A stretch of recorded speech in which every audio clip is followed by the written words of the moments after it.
Hi, I'm Jack Hill, and this is Trailers from Hell. I'm introducing here Switchblade Sisters, which was a film I made in 1974 or so, and has since become a cult classic, like so many of my films.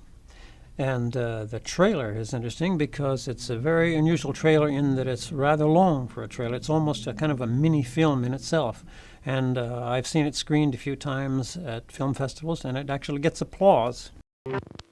Yeah, Switchblade Sisters. I would like to mention that the voice over the narrator for this trailer is my good old faithful Ronnie Gans, who I used many, many times in creating trailers. He has a kind of a, especially here, you can hear what I think of as the way Ron sort of curls his voice on certain words. He has a tone that almost sounds lewd and lascivious, even lecherous at times. I used him in all of my own trailers that I made. Their parents didn't want them. Their teachers were scared of them. Even the cops couldn't tame them. This trailer I did not actually cut myself, but I wrote the script for it. Sometimes, especially with trailers, less really is more. But if that was a mistake in this case, it was because I, the director of the movie, that is, just couldn't resist putting in a lot of my favorite moments.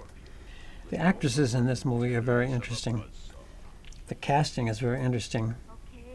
And the action, the roller rink scene has become a classic scene, another applause getter at screenings, yet it was shot in just a few hours, slapped together and improvised.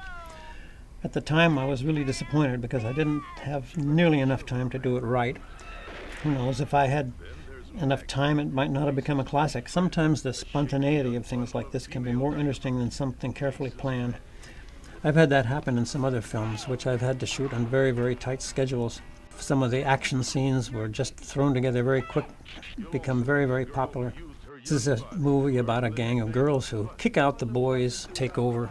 It was actually distributed for many, many years as a lesbian cult film on home video, which when I found that out, it was a great surprise to me. And it was supposed to be actually a little bit political, maybe. The original title for this film was actually The Jezebels, which was the name of the girls' gang that they chose for themselves. When the film first opened under that title, the box office was very poor, and some of the theater owners were coming back saying they thought that maybe in the advertisements in the paper people were getting it confused with the old movie called Jezebel from the 40s. This is a very controversial scene, for example, in the film where the girl gets raped by the good bad guy and actually sort of seems to enjoy it and becomes his girlfriend later. And I took a lot of criticism for that scene, but actually the fact is that I stole it right out of the Fountainhead. And also from a time when I was working in the Philippines when I heard an old lady talk about getting raped, and she says, well, you know, depends on who's doing it. So I took a lot of flack for that, and still do at screenings today. So the film was released, and oddly enough, has now become a great, famous cult classic, and I don't really know why. Switchblade Sisters is a story of today, and maybe a little bit of tomorrow.